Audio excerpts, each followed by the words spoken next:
सोनम के घर फूलमती नाम की एक नौकरानी काम करती थी। उसके नैन नक्श बहुत सुंदर थे, बस रंग से वो काली थी। एक दिन सोनम दीदी, आप कितनी सुंदर है और इतनी गोरी भी। काश मैं आपके जैसी गोरी होती। अरे लेकिन देख ना, कितनी मोटी हूं मैं। मुझे तो पड़ोस की रानी अच्छी लगती है।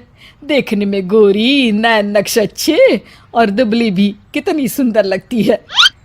फूलमती के मन में सोनम की बात घर कर जाती है। वो सोचती है कि उसे नहीं पता था कि सोनम को भी अपने से शिकायत होगी। अरे फूलमती, ये क्या किया? सब्जी में इतना तेल।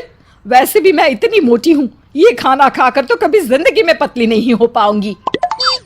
अरे दीदी, मैं तो आपकी जैसी होती तो कोई शिकायत ही ना थी।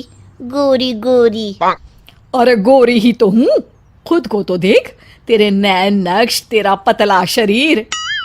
फूलमती, कोई भी खुश नहीं है इस दुनिया में अपने रंग रूप को लेकर। किसी का कुछ न कुछ छूटा ही हुआ है। हाँ दीदी, लेकिन काली तो काली ही होती है ना। अरे शायद तू नहीं समझेगी। काश मैं भी रानी की तरह होती। अच्छा चल, आज रानी खाने पर आ रही है तो कुछ अच्छा बना लेना। तभी वहां रानी आ जाती है। रानी दुबली पतली गोरे रंग की महिला होती है।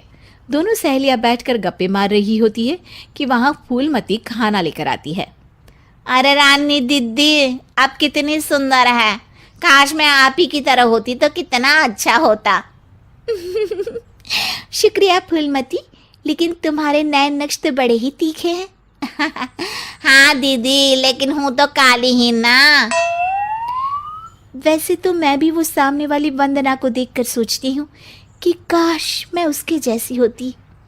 हैं दीदी, आप भी अपने से खुश नहीं? ना ना, मैं तो बहुत खुश हूँ।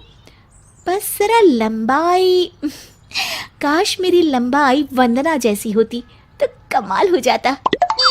फूलमती उन लोगों को खाना देकर वहां से चली जाती है। वो सोचने लगती है, अरे ये क्या, मैं तो सोच रही थी कि सोनम दीदी सबसे सुंदर है, लेकिन लगता है सोनम दीदी कुछ नहीं। अब तो मुझे वंदना से मिलना पड़ेगा। देखो तो सही कि वो क्या चीज़ है। एक दिन मौका देखकर फूलमती वंदना के घर जाती है और उसके दरवाजे की बेल बजाती है। हाँ बोलो, क्या काम है? मैं ना एक काम वाली हूँ और घरों में काम करती हूँ। क्या आपको किसी नौकरानी की ज़रूरत है? हाँ हाँ, ज़रूरत तो है, लेकिन सिर्फ झाड़ू के लिए। वो क्या है कि पोछा मैं खुद लगाती हूँ, जिससे मेरी फिगर मेंटेन रहती है। दीदी, एक बात बोलूं, आप कितनी परफेक्ट हैं। मतलब आप में तो कोई कमी ही नहीं है। सुंदर शरीर, लंबी हाइट, गोरा रंग। काश ना दीदी मैं आपके जैसी होती। शुक्रिया, लेकिन मैं भी परफेक्ट नहीं हूँ। ओह, ये क्या दीदी, आप क्या बोल रही हैं? ऊपर वाले ने तो आप में कोई कमी रखी ही नहीं है। अरे तू उस दीपिका को जानती हो ना? कैसी बात कर रही हो दीदी? वो कहानी हर घर की हीरोइन ना? हाँ हाँ वही। उसकी त्वचा देखी है, कैसी दमकती चमकती, और कमर तो कितनी पतली है, हाय। पर दीदी, वो तो हीरोइन है, हीरोइन। वो तो पैदा ही ऐसी हुई होगी।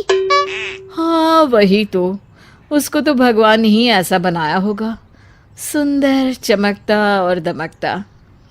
फूलमती सोचने लगती है, अरे ये क्या, आकांक्षाओं का कोई अंत ही नहीं है।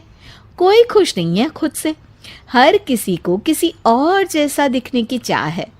अब तो किसी ना किसी तरह दीपिका से मिलने जाना होगा, लेकिन कैसे? फूलमती एक दिन दीपिका के घर जाती है, जहां उसका बॉडीगार्ड दरवाजा खोलता है। कौन हो तुम और यहाँ क्यों आई हो? मैं ना मैडम से मिलने आई हूँ, कोई बात करनी थी। अरे चलो चलो यहाँ से, ये कोई धर्मशाला नहीं है जो बात करने के लिए आ गई मैडम से।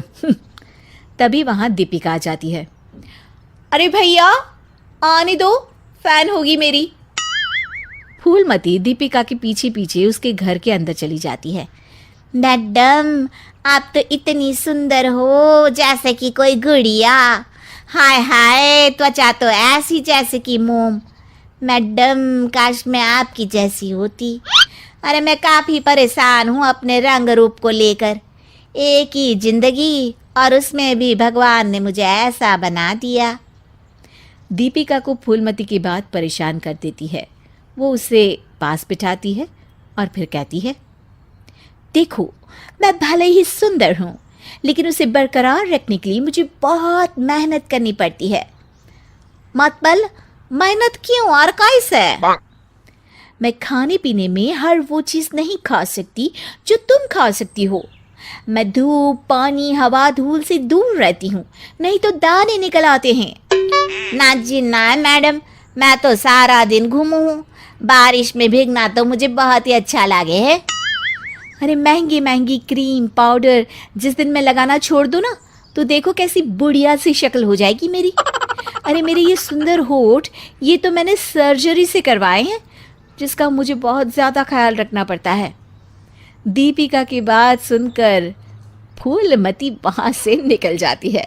वापस आती है सोनम के पास और काम करने लगती है। अरे फूलमती, क्या हुआ? आज बड़ी खुश लग रही है। हमेशा तो परेशान सी रहती थी, अब किसके जैसा लगने की चाह है? किसी की तरह नहीं दीदी, भगवान ने तो मुझे बहुत ही अच्छा बनाया है। मेरे जैसे नैन, नक्श और काया हर किसी को नहीं मिलती। मुझे ना तो कोई महंगी क्रीम लगानी पड़ती है और ना ही खाने पीने में कोई परहेज करना पड़ता है। मौसम कोई भी हो, मैं तो पूरे मज़े लेती हूँ। ना धूल से प्रॉब्लम और ना ही डॉक्टर के चक्कर। तो दीदी, मैं तो अब खुशी रहूँगी ना।